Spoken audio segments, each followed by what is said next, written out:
number 4. This is the 4th installment. And I have a guitar with me this time again. We are on a very, well, lengthy for us run of the New England area. That's what we're doing with Blue Oyster Cult. What up, ITB W038?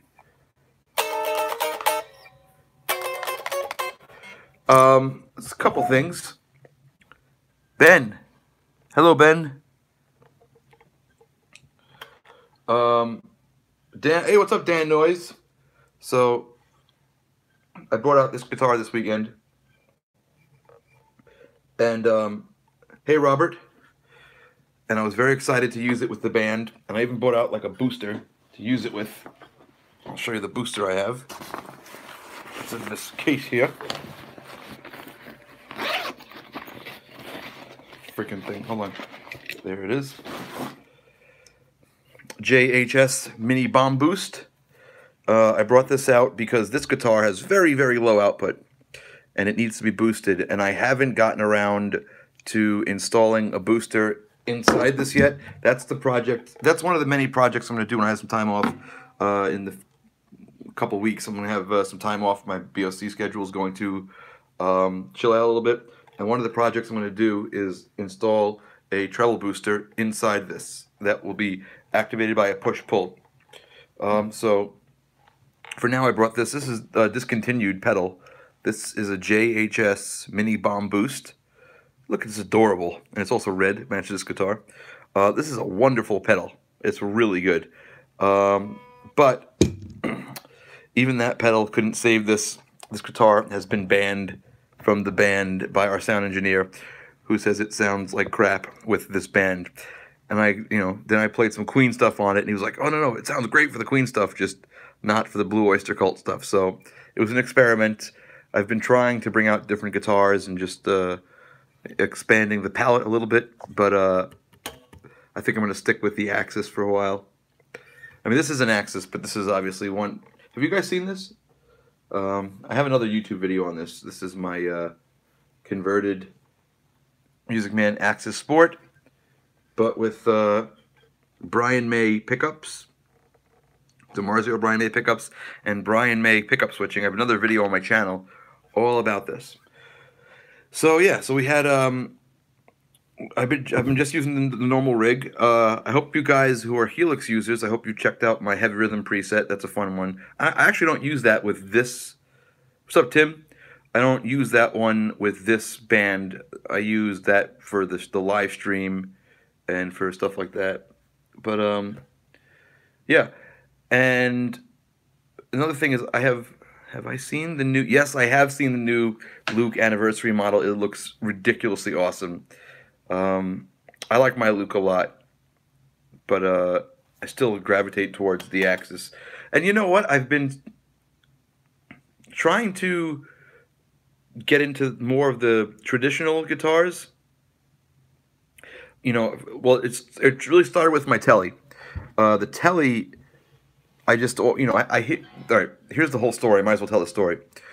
When I was a kid, my dad had this Telly. It was a pink Telly, probably late 70s, early 80s.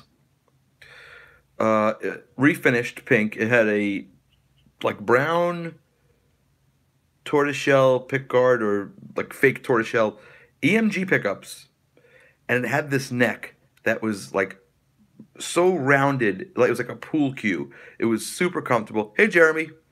I love this guitar, but the problem with that is, one, it wasn't my guitar, it was my dad's guitar, and two, when your dad owns a music store, everything is fair game. Nothing stays in the collection. You know, I don't think, in fact, yeah, I don't think my father has a single guitar from when I was a kid. I think he sold every one of his guitars. He had, before he opened the store, I remember he bought 3 stands that held 12 guitars each. It was 3 rows of 4 offset. And we had three of them up in the basement. It took up most of the basement, and so he had 36 guitars, all great stuff. He had Les Paul, Strats, Gretsch, Rickenbacker. He had Tellys. He had a Jazzmaster. He had a bunch of stuff, and I can honestly say that I don't think he has. Hey, what's up, Alan? I can honestly say I don't think he has a single one of those guitars still. He sold all of them. Also, he every few years he used to change. Like when he first started playing professionally, I think he liked the bigger guitars. He liked the 355s and 345 Gibsons, and then he switched eventually to Strats. And then for a while he was playing MIDI guitars. Oh, that's the one guitar he still has. He still has his MIDI guitar, the Casio. He still has that one. I think he has a few of them. And eventually he ended up playing these Tom Andersons. Yes, there are some he should have kept. We had a great Rickenbacker 12 string. It was amazing. He sold that. He had a phenomenal Les Paul. He had two amazing Les Paul 60 Classics. It's a story I've told plenty of times. He sold one of them, the one I liked, to Andy Graziano. So I remember like showing up one band practice, I had to go to band practice, and I was using my dad's guitar because it's after puberty when my hands grew, and I was using my dad's guitar, and I went to go grab it, and it was gone. And then I go to band practice, and the other guy in my band has it. So that's a story I tell often. I wish you would have kept that, and I really wish you would have kept the Telly. But anyway, let me get back to the main story here. The Telly was something I started searching for, so I really missed it, and it's something I really wanted to have again. So I asked my dad, do you remember who you sold that to? I'd like to get that back. Maybe we could buy it back. The person who we sold it to. Now, it wasn't like it was a refinish. It was beat up. It wasn't like some pristine collector's piece. It was just something I really liked. So he made some calls. He couldn't track it down. So I said, you know what? Screw this. I'm gonna just. Tim, I have guitars I don't miss at all, but that was the Telly was the one I missed probably the most. So I said, screw this. I was at a NAMM show one year. I remember playing the '50s Telly Road Worn, and it felt close. It was like kind of similar. So I ordered one from when I was working at AMS. I ordered one from them, and the neck was totally different than the one at the NAMM show. Like that's kind of a bummer. Like the nice thing about a company like say Music Man, for example, is when you order a guitar from them, you know the neck is going to be pretty similar to what you're expecting. The other major companies, that's not necessarily true. It could be there's a lot of variations, even though they CNC them. There's a lot of things that can go different. So I got it, and it wasn't right, and then I brought it to Rocco Monterosso in Staten Island, and he made it right. And now that Telly is burning. And I think even if I were to get that pink Telly again, I probably would still prefer my current Telly because it's just made perfectly for me. And I love that Telly so much that I ended up getting a Strat because, I just from playing the Music Man guitars, I never was into the traditional like Strat Telly stuff. But so I got a Strat, another Road Worn Strat, and that neck was perfect. I love the Road Worn series. Didn't have to do anything to that. All I did was put new pickups in it, and that thing is amazing. My Strat, it kills. I love it. So then I decided, okay, let me try a Les Paul, and then you guys know how that worked out with Les Paul. And this week actually, I added another classic instrument to the collection. I bought a P bass from Danny Miranda, and I actually have. He gave me two necks. I'm gonna pick which because it's not a like factory P bass. It's one he put together. So I have a choice of a maple or a rosewood neck on the P bass. So I'm not really sure what I want to do, but I think I'm gonna do a YouTube video comparing the two necks because I'm curious to hear the difference between the maple and the rosewood. And I know a lot of people. What do I have today? Guitars or Music Man guitars? I know a lot of people might benefit from seeing a video where I compare rosewood and maple, because I'm curious to hear what it sounds like, especially on the same exact guitar. And I'm going to use the same hardware and everything. So that's coming soon. I also have another video it's actually all ready to go. I shot it right before I went out on the road, and it's actually uploaded. I just haven't made it public. Oh, how many guitars do I have in total?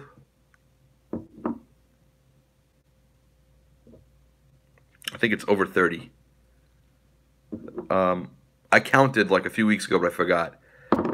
Yeah, it's over 30. I'm not too precious about them either. Like they're tools. I do have I am attached to some of them. Like I'm attached to my Black Music Man. I'm attached to my my Rickenbacker 325. Just those guitars have sentimental meaning to me. I'm attached to the Slime Burst one. I love that one, but that guitar was made to be a road guitar, so it is what it is. That includes basses. Yeah, that includes basses. That's everything. Yeah. So the other video I have ready to post is my main. I changed my main sound with BOC. I was using the Angle Meteor on the Helix, but now I use the Placator model. So I made a quick video. When you guys think I should post that after this? I can. It's ready to go. You guys let me know if I should post that, or you think I should wait till next week. I was gonna wait till next week, but it doesn't really make it's ready to go. It's edited and it's up, but it's hidden from you guys. You can't see it. So you let me know. I'm actually stalling because I'm waiting for this stupid thing to charge. I got this really cool UE speaker. It's called a Boom. Let's see if it's charged. Charging. Please wait. Oh, son of a bitch. I think I let it drain in my bag. I'm getting the red light of doom. Critical battery. Please charge. I was gonna play a little something for you guys, but I got no juice, and this thing can't work while it's plugged in. Wait, someone just posted something funny. Battery. Please charge. Ideal number of guitars equals 1 x plus 1. Hey, Toronto Dave. That's very funny. I guess that's it. Anybody have any questions before I sign off? I'm going to work on a couple things here before I turn in for the night. Oh, I know what I wanted to say. So my schedule slows down a lot in December. Not even relevant. I watched that last Days of May video where you break a string and play through like a butt. Thank you. Okay, that was horrifying because right now I'm in Vermont. That was horrifying because we recorded that for later distribution. I don't know what's happening with it. Don't ask. Hey, Luis. We were recording it. There were like 8 cameras on us, and the one time I break a string is when we're recording. It was mortifying, and I didn't know what to do because, like, do I run back to the tech? Do I change strings? Now, I'll tell you why I was lucky. I was lucky because the way I have my trem set up, you know what? You'll see it better this way. You see that? There is no float. It is resting totally against the body. Now, what sucks about that is I can't go up. I can only go down. There's no travel upwards. So, that's what sucks about it. What's great about it is that when you break a string, your whole guitar doesn't go out of tune. Now, if I was using, say, a floating guitar like the Variax, I would have been screwed there because the whole guitar would have gone out of tune. But since my axes, or my axi, is that how you say them in plural? Since they're all locked, like you just said, they don't go out of tune. So I was thinking, what do I do? Do I run back to the tech and get a spare guitar? Or do I just sit out here and take it like a man? And that's what I decided to do, and just play without it. And it came out okay. I don't. You know what's funny? I don't think it wasn't what I would have hoped to play. It wasn't like what I was planning on playing. because I had like a whole game plan since it was gonna be recorded. Like, okay, I know like what spots I want to hit, what licks I want to get to, what I have like the whole like intensity of the lead mapped out, and once something like that happens, all that goes out the window, and you can't do any of that anymore. So that was the situation, and I just kept playing, and I think people appreciated the fact that I was still playing more than what I was playing. So I guess I'll take it. It's a nice thing, and thank you for bringing that up. Hopefully that'll be released at some point. I know there's YouTube videos or like cell phone camera videos, but I think we have like a real HD production coming at some point. Don't quote me on that. I don't know. So we're pretty busy right now. We've had an uncharacteristically busy fall season. Oh, thanks. Not even relevant. Thank you, man. So I'm like already thinking about things I want to do when I have some time, and I think the month of December I'm gonna try to get back on my streaming schedule, like the studio, not this obviously, the studio streams, where I'm doing the live streams. I think I'm gonna split it between solo streams and the streams I'm doing with Andy, and maybe we'll add Anne Marie or we'll add Vinny. We'll have a guest depending on who's available. So that's what I'm hoping to do, and I'm hoping to do some fun stuff too. Like for example, you guys know about that game Artemis that I'm obsessed with? I haven't played like a video game in months.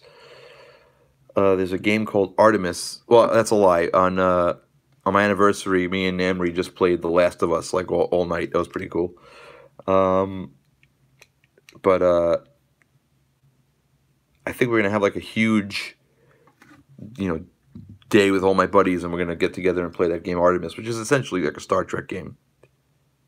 No, Rutland. Hey, Dazul, what's up, dude? Rutland, Vermont. We're in Vermont right now, and I didn't have any ice cream or cheese while I was here. Pity. I want to do that. Also, I want to do some, as I look at my scar on the camera, I want to do some more fencing. If you can call it that, nerd fencing. And, work on some music. Amory's album is done. It's not done, it's mixed, but she has pages and pages of mix notes that I have to do. It's basically when the album's done, this is every album's like this. You mix all the songs, and then you listen to them in the car, you listen to them on your different stereo systems, you listen to it in headphones, and you listen to it actively, listen to it passively, and you make notes like, oh, you know what, that hi-hat's too bright, or that vocal's not loud enough, or I can't hit it solo, or whatever. So that's the deal with that. But the problem is she's slammed at work right now, so I really feel like there's only about 5 days or less of work left for me on that album. Hey, Steven. Oh, thank you, MSH. Mish. John McCabe asks, how big are BOC crowds? That's a funny question because we run the gamut. It's everything. It could be the largest crowd I ever played in front of was at one of these big festivals, and I believe it was 75,000 people. I think that was the number. Not everybody was there to watch us per se, but it was like that. That was, it was an open thing. We were on the main stage, and everybody at the event could see us if they wanted to. The smallest, I'm sure there's been gigs where there have been 100 people there or less. If we're playing like a really tiny place, or even like sometimes a very small casino showroom where they only sell a certain amount of tickets, and then we have to play 2 shows to accommodate all the people that want to come. So that happens. Yeah, and the venues also, run the full range from tiny to huge. Especially if we're opening up for BB Kings is like that. Yeah, especially if we're opening up for a band like Leonard Skinner or Boston, then we'll play a big arena, which is cool.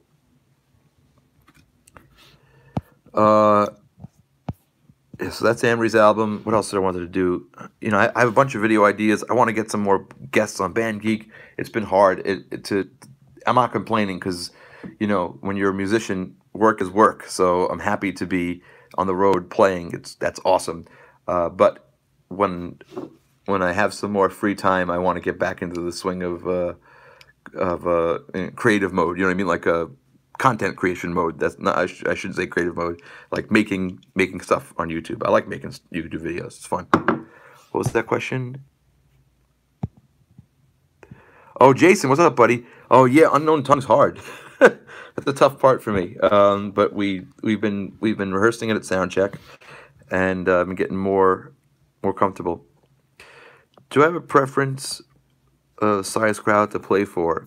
Not really. Um, if if everybody's having a good time, you know what it is, all I want to play for is people who want to be there, because sometimes you're at gigs and people get comps or whatever, or they get dragged there, and you could tell it's like not their cup of tea. It's not the kind of music they like, or they're just there because it's like a free show. That's okay, but that's not my preference. It's fine, and we have. Luckily, I play with a band that has enough hit songs to pepper into a set to make it interesting for people who don't really know any of the band's deep cuts. But if we go into like a real, like Unknown Tongue, for example, when we did that the other night, we played Unknown Tongue. Now, that's a weird song. That's a song that the average listener wouldn't know, and probably would be like, "What the heck is this?" 'Cause it's a strange tune. It's got strange lyrics.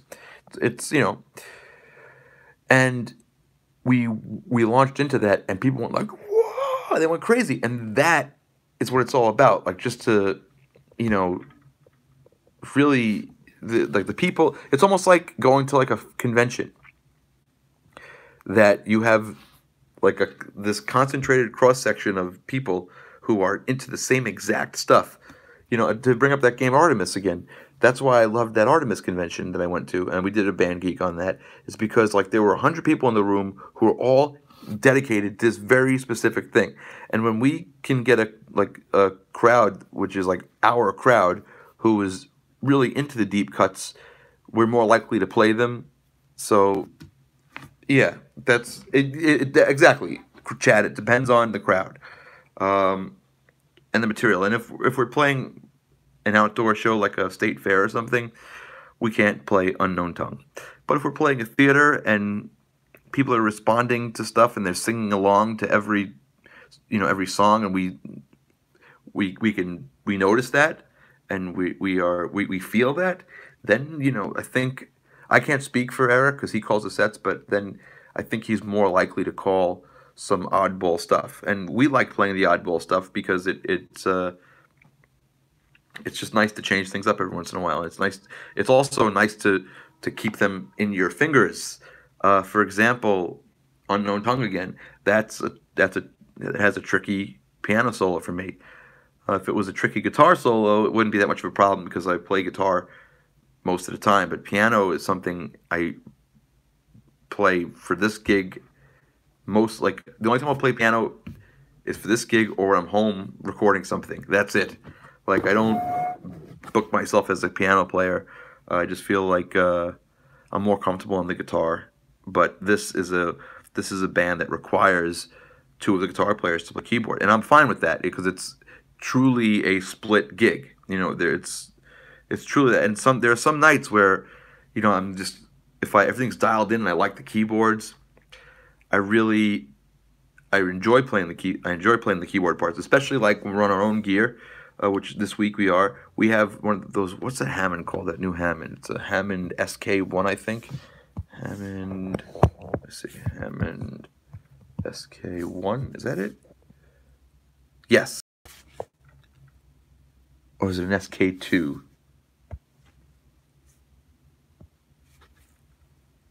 No, SK1. We have a Hammond SK1, which we got a couple years ago, and I love that thing. Okay. The only problem with it is it's so small and light that when you do like the musical term is gliss, like you can actually toss the thing off the stand and it'll go, whew, and we've done that. So we have to tape it down now. But the sounds in that are extraordinary. They're freaking amazing. So when that sounds good, I like that.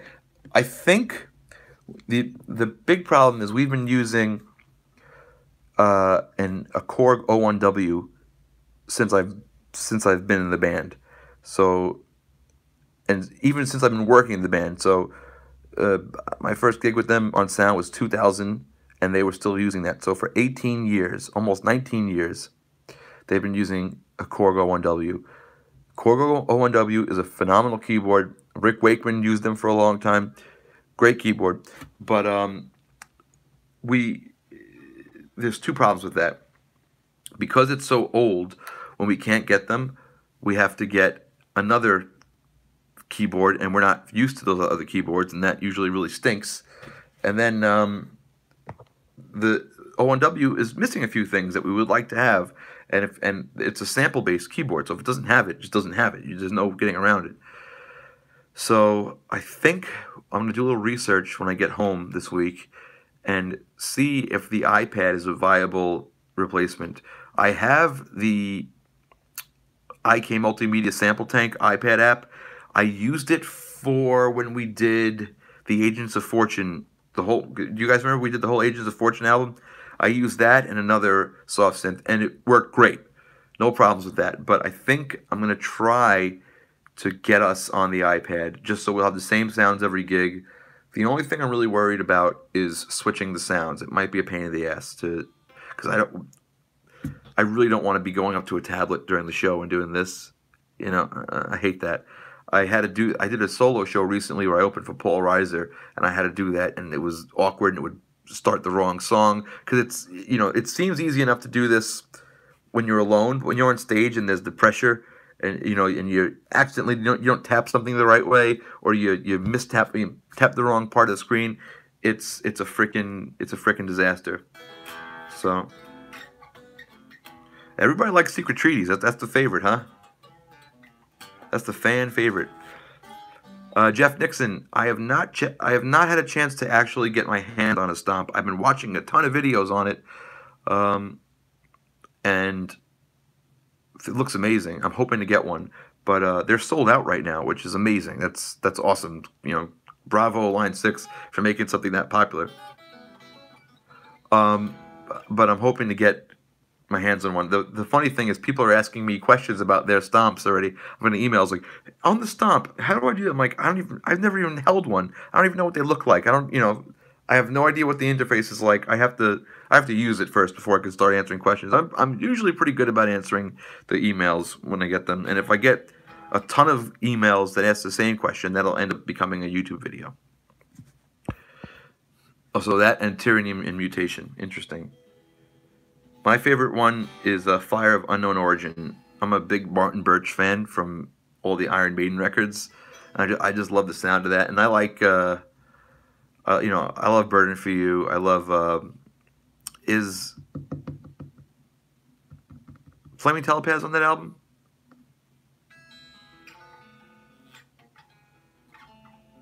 Oh, Morning Final, yeah. That was tough to do also, because that has the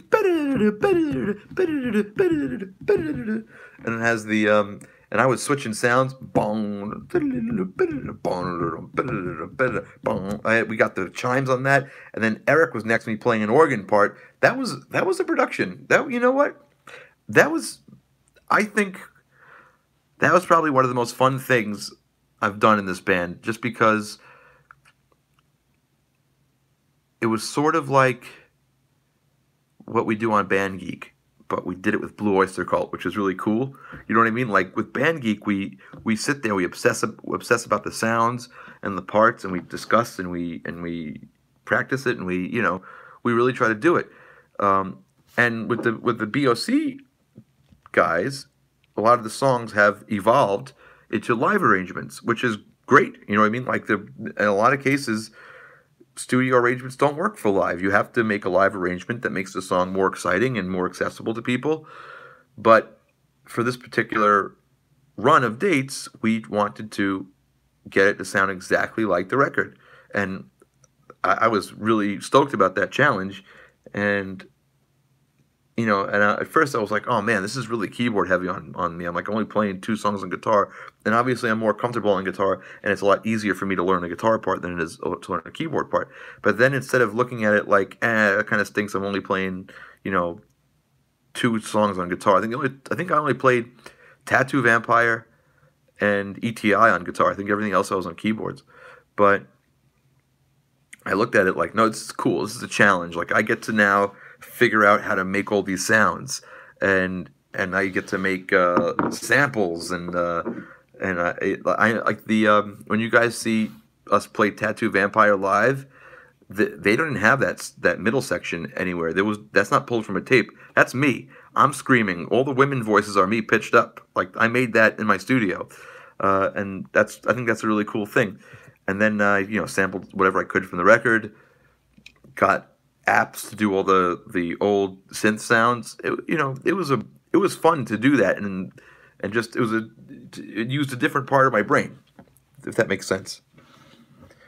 All right, I'm rambling now. I should probably I should probably get ready for bed. Any more questions before I go?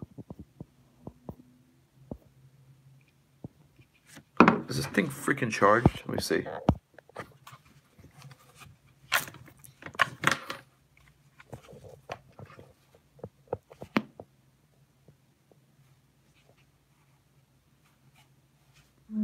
Critical battery. This thing's never going to charge. I'm going to leave it charging overnight. Critical battery. Please charge. Alrighty, guys. Have a good night. Thanks for hanging out with me for a little bit. And I'll see you either on YouTube or on the road. Later.